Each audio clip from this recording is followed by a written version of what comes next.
This is FYI News 13, brought to you by SSPTV and the Hazleton Standard Speaker.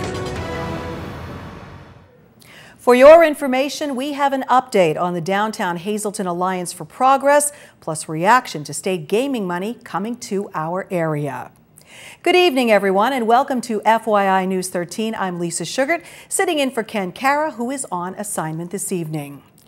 Well, last night we told you the good news that the PA gaming money grants were awarded for several projects in the FYI viewing area. State Representative Tara Toohill tells FYI the $3.4 million allocation is the largest award this area has ever received. We legalized gaming in Pennsylvania, and people always want to know, where does the money go? And in Luzerne County, we're actually very lucky because other counties, if you don't have a casino, you're unable to have any type of funding like this. So if you're an organization or a municipality and you have a worthy project, you're able to apply every year to try to get some of the gaming money. And that's a portion of where the casino gambling money goes to. So we were extremely lucky. Senator Udechak, Senator Gordner, and myself, representing Southern Luzerne County, we were able to garner for the Hazleton area specifically $3.4 million. It was a total of 13 grants. The money will be spent on improvement to enhance infrastructure, public safety, and quality of life. Among the grants awarded, $250,000 to the Sugarloaf Fire Company. They were actually on the brink of closing because they don't have a rescue truck. So they're going to be able to use a grant that we were able to get for them. And they're going to buy a Pennsylvania-made truck that's from KME, from Kovach KME in Nescahoning. And that is a company that employs 1,000 people. Local share assessment account, which issued the grants, was established by the Pennsylvania Horse Race and Gaming Development Act. The mayor of West Hazleton was pleased to learn that his borough was receiving a $200,000 gaming grant. The unexpected money means that the borough will not have to downsize, as it had planned to do with its new police station. The money's going to be used for the roof on the annex building, plus continuation of the police station and a lot of electrical work. So, I mean, we're very happy to receive that. We didn't think we were going to get it, but we did, because last time we didn't get it. And I'd like to thank Senator Udechak and Representative Tara Toohill for helping us get this money, because we really need it. Recently, we told you that the project had gone $34,000 over budget. The borough has also borrowed $150,000 to complete that project.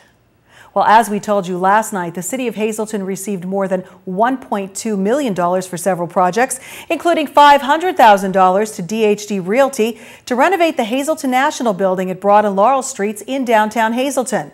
One person who was glad to hear that news, the executive director of the Downtown Hazleton Alliance for Progress. The revitalization of downtown Hazleton is progressing, and here to give us an update on just what is happening lately is Krista Schneider, and she is the executive director of the Downtown Hazleton Alliance for Progress. Krista, some very good news came in now that we're learning of grant money coming into the downtown, so tell us all about that. Yes, all good news. Gaming grant money was announced today. It had been delayed for a while, but we're happy with the news. A lot of money for downtown Hazleton, so we're excited about that. That really helps your project to continue and to grow. Mm-hmm. Yeah, the HNB Bank building was awarded $500,000, which will help with put that towards the loan funding that Can Do received for that project, and that will help with the renovation of that structure so that it could be upgraded for ADA accessibility and you know, to help bring new development, new jobs into that building. Well, that sounds good. And we also heard some good news about the Security Savings former bank building in downtown Hazleton. Has the Alliance been able to claim that as their own? Well, not officially yet. We are hopeful. The county, our proposal was the only proposal submitted to the county for the purchase of that building. And several weeks ago, the county council authorized the solicitor to negotiate a final sales agreement with us. So we're very hopeful that everything will work out. And how big of a piece of the puzzle will that be? It's a very big piece of the puzzle. We always saw that building as a catalyst, kind of a cornerstone to the larger revitalization plan for the downtown. Having arts and cultural programs right in the heart of our downtown is really a critical component, as we see, for any, all downtown improvement projects kind of focus on having arts and cultural programming as their core. And that's what you would like to see that building become? Yeah. Yeah, well, we've been in discussions with the Art League, and they are interested in moving into that building. And you're still soliciting input from the public as far as the survey for downtown so that they can give you some ideas? Yeah, we have on our website, downtownhazelton.org, we have a link to an online survey, which was one component of our planning study, which was somewhat of a visual preference survey. It was based on downtown aesthetics. What do people want to see in terms of the types of buildings, facades, signage, storefronts, awnings, that sort of thing. What are the physical components of the downtown that people want to see? All right, so get involved in that. And lastly, this Friday is Second Friday again, so it's the third time that this is happening. How's it going with those? Great. The first one, we just kind of got our feet wet with that, and just to say, it is a partnership between the Alliance, the Chamber, and Hazelton Power. We love working together. It's a good fit. Everybody's very enthusiastic for this one, which has a lot of different things going on: art exhibits, wine tastings, live music. There's a home football game that evening, and we have 17 participating businesses within the downtown that are offering special promotions, whether it's dinner or happy hour or just sales, special promotions to bring people downtown. All right, and I know Janine will have even more talking with you about that. If anybody wants information on this, where do they go to? They could go on our website, which is www.downtownhazelton.org, and on there is a schedule of all the events, and they could download a map, see where all the special events and promotions are taking place. Thank you so much for coming in. A lot going on in downtown Hazelton. We hope you'll keep up and participate, and we'll give you an update next time. Well, another major grant announced for our area will help alleviate traffic in the Humboldt Industrial Park. A $1 million grant has been awarded by the state's Multimodal Transportation Fund program. The money will be used for extension of White Birch Road to the new State Route 424 extension. The project is currently being designed by PennDOT. When completed, it will add a second access point to Interstate 81 and Route 424. Congressman Lou Barletta today voted in favor of House Resolution 644.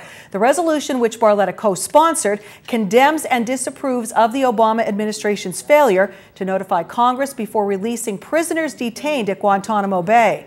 Back in May, 5 captured Taliban leaders were traded for the release of American Army Sergeant Bo Bergdahl. The resolution passed the House 249 to 163. Butler Township Police are investigating a shooting last night in the 100 block of Honey Hole Road. Police responded around 8:15 p.m. after a 911 call was received for a shot being fired. Police believe the incident happened when a 16-year-old boy and girl got lost in the woods. They saw a light at a house on Honey Hole Road. A resident yelled to the two to identify themselves, but did not hear their response. The resident, who had been pointing a laser-sighted pistol at them, then fired a shot in the ground. The two then yelled louder, saying they were lost and needed help. The teens were shaken but refused medical treatment. One of the victims lives close to where it all happened. The investigation is continuing. A nice crowd came out this afternoon to the West Hazelton Community Center. The reason? A free luncheon for seniors organized by the West Hazelton Recreation Club. We talked with Mayor Frank Schmidt and one of the partygoers, Marie Joseph, who was having a wonderful time. We have this every year for the seniors because we do a lot for the children in West Hazelton for Christmas, New Year's, Halloween, Easter, and the playground. So we want to do something for the seniors too. So every year we have this luncheon for the seniors. We have about 100 of them coming out today. Well, I came out because I knew it was going to be a nice crowd of a good age of people. You told me you've been here in years past. What do you guys get out of this every year? Well, entertainment, to be together, to socialize. Tell me a little bit about the food. Oh, my stomach was empty, but it's full now. Delicious. Everything is exquisite. even the crystals and the candy. Marie talking with our Mike Terlesky. The free luncheon is an annual event in the borough of West Hazelton. A splashy new Broadway musical takes the stage again this weekend in Wilkes-Barre.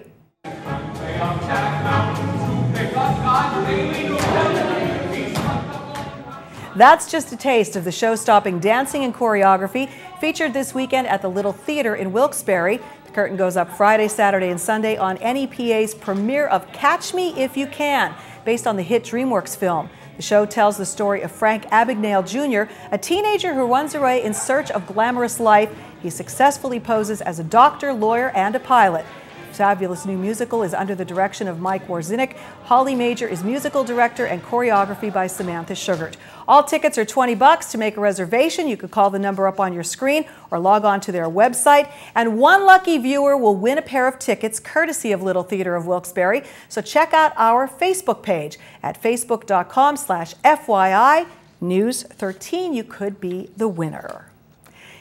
Here's what our media partner, the Standard Speaker, is working on for tomorrow's edition. Hazelton police searched a home where a man was found dead on Saturday. You can read all about it in tomorrow's edition of the Standard Speaker. Coming up next, it's our weekly What's the Sense design segment, and later in sports, Dave Seaman and Ken Cara react to the NCAA dropping the sanctions on the Penn State football program.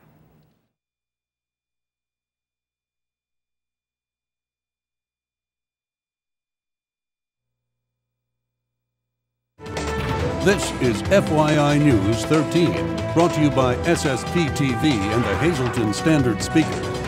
We are in your community back here at the Sage Exchange, and today we're going to defunk your junk with Tamara, right? Oh, I had something show up on my doorstep. Dun, dun, dun. Never throw anything out. Never. Tamara will use it. And I love anything. Everybody gives me everything. I'm starting to get a really good collection of stuff. But this showed up on my doorstep. Oh, wow. Okay. And this is what I did with it. Look at that. Now, it was missing pieces. Okay.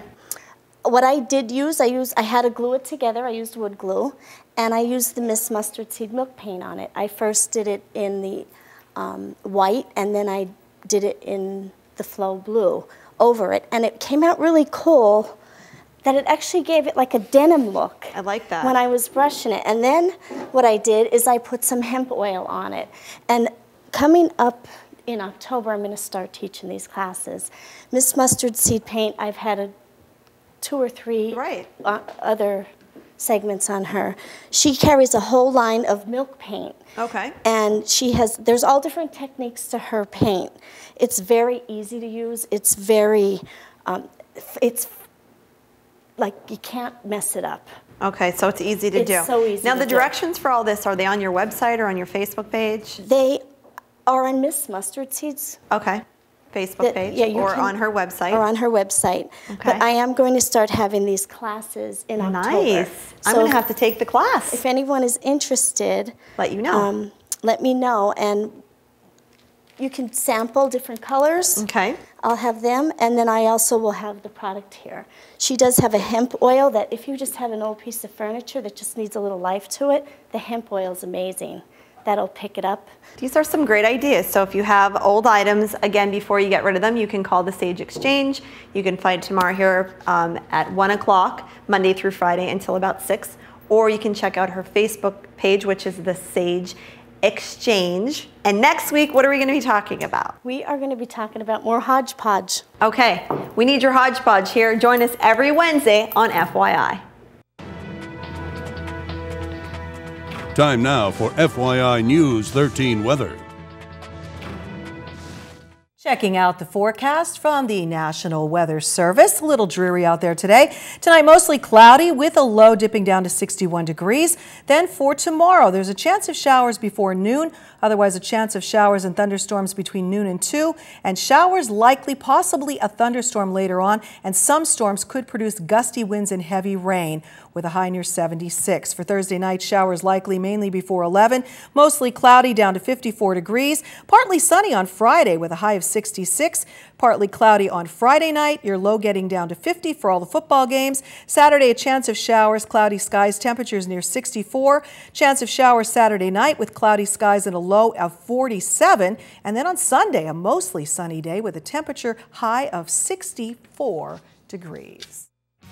Tonight's weather is brought to you by Valley High, the area's oldest ice cream and fast food restaurant. Stop on in for a cold treat including our ice cream and yogurt, or some hot food including our burgers, hot dogs, fries, and much more. That's Valley High, Route 93 in West Hazelton. Treat yourself today. Checking out tonight's community calendar, well, you are invited to a mouth-watering breakfast, all for a good cause. An Applebee's Flapjack fundraiser breakfast to support the Freeland Whippets Midget Football Association. The cost is $7 a person this Saturday from 8 a.m. till 10 a.m. at Applebee's in West Hazelton. Now, the tickets can be purchased the day of the event at the door. All proceeds benefit the football and cheerleaders for needed equipment and uniforms. And now, the green screen, as Kenny always says, checking out your lottery numbers, the Daily 275, the Big Four, 4473, Quinto, 92223, and Treasure Hunt, 1, 4, 7, 12, and 19.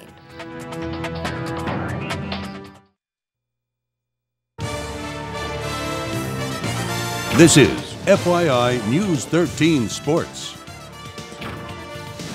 Happy Dave Day on the Sportscast. Dave Seaman from the Standard Speaker, the sports editor at the Standard Speaker, is with us, and two happy Penn State alums right here with the bowl ban being lifted, but we'll put on our journalist hats right now to talk about the issue. And Dave, big night celebrations in State College when all of this happened, the students, and it is big news. Without going back into everything, I wanted to talk about the immediate impact on the Nittany Lion football program. Neum Wortman, a linebacker for Penn State, redshirt sophomore, tweeted out, "During this bowl ban, we weren't playing for wins, championships, or bowls, but simply for each other and Penn State. I love my team and PSU." And Dave, we talked about it before we came on. This team, they never really let down. You didn't really look at them and see a game where they're like, oh, well, they know there's no championship involved with this. They never looked down to me. They always competed in every game with pride. But I do think that this is going to have an impact on the field. This is a huge shot in the arm for all of those players. You saw the reaction from the students, from the fans. I think it will have an impact on the Rutgers game this weekend. My question is, will it be overwhelming for them, or will it be just this positive that can take them to another level? I think they have to be careful, though, too, because you can't get too high. I mean, they had to play for each other when they didn't have a bowl ban. Now it's a different animal. Now you're playing for a bowl, but the other teams, too, know that Penn State's playing for a bowl, too. And Penn State was always the marquee team on other teams' schedule, especially Rutgers, before even Rutgers joined the Big Ten. And Rutgers is going to be keyed up for that game as well. So I think Penn State fans have to be a little bit careful seeing what's going to happen this week. Yeah, it's going to give them a big boost, another step, another source of confidence, a morale booster. But again, they have to be careful because other teams are going to be keyed up as well. It will be interesting. Right now, I think Penn State wins the game against Rutgers. I think they're moving in the right direction. I think they will get the victory. Think they beat Rutgers on their own? I believe they beat Rutgers, but I think it's going to be a tough game. It's going to be a real close game. I'm not going to predict a score. I'm 1 for 1, and I'm going to stay 1 for 1. I agree. It is going to be a very close game in New Jersey. I want to talk about, there was an interesting column you guys had in from Donnie Collins from up north in the Standard Speaker today, talking about the next step maybe at Penn State from the NCAA and maybe giving back those wins, giving Joe Paterno the 409 victories back. I said, I don't know. I think they should, but I said, to me, up to this point, it's been the NCAA saying, good job, Penn State. You've done everything you've had to do, so we're giving you this back. I think if they give the wins back, it's kind of acknowledging they were wrong in this situation. I don't know if they do that. What are your thoughts? I agree with you. I think the NCAA is going to stick with the vacating the wins. As much as painful that is for Penn State fans to see that, they have to put some teeth in their punishment, which they gave to Penn State. Some may argue that the 2-year punishment didn't, the 2-year bowl ban didn't justify the crime that happened on the Penn State campus, even though I believe it wasn't totally a Penn State crime per se. But giving the wins back would be maybe another slap in the face to say that the NCAA doesn't have the bite that it once did.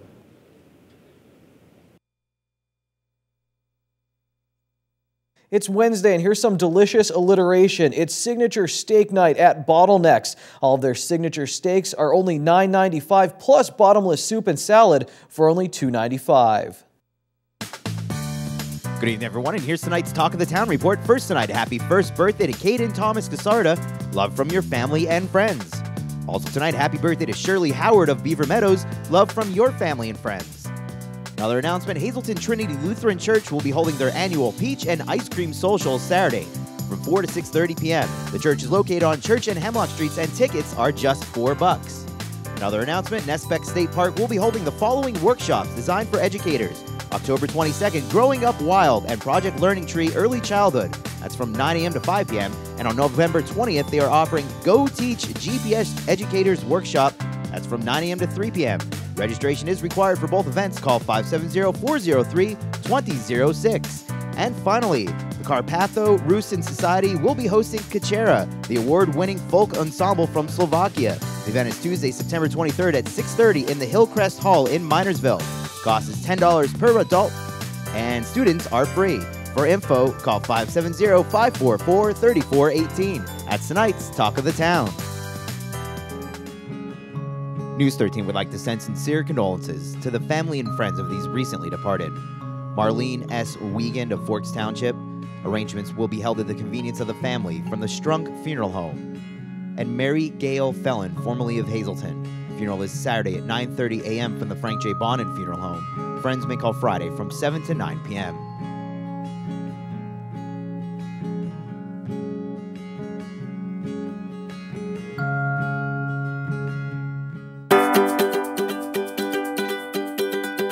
My name is Leanne Falabelle. I'm the Vice President of Marketing at the Greater Hazelton Chamber of Commerce, and today I'm going to talk about a Schmoozapalooza event. We host these events quarterly, and they are very well received by our chamber members. Our next one is going to be taking place on Thursday, September 11th. We'll be at Vesuvio's in downtown Hazelton, and they're held from 11:30 until 1 p.m. So it's right at lunchtime. Everybody has to take a lunch break anyway.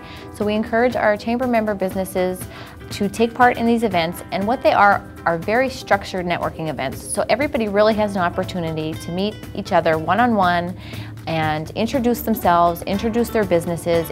It's a relaxed, casual environment, but you do get a lot of business done in that hour and a half that you're there. You get to share your information, promote yourself, your business, your services, and we really do encourage our members to take part in this event. As I said, they're very well received, and if anybody would be interested in participating in this type of an event, which is coming up again September 11th, you can simply contact our chamber office at 570-455-1509, or you can register on our website. You just go to our calendar of events and click on the event date, hazeltonchamber.org. Attention pay-per-view subscribers, if you see your name right now on News 13, you'll have 13 minutes to call in and win a free movie from Service Electric Cablevision. Our winner tonight is Kenny Jones of Beaver Meadows. Kenny, if you're watching, give us a call right now, 570-459-9813 to win your free movie.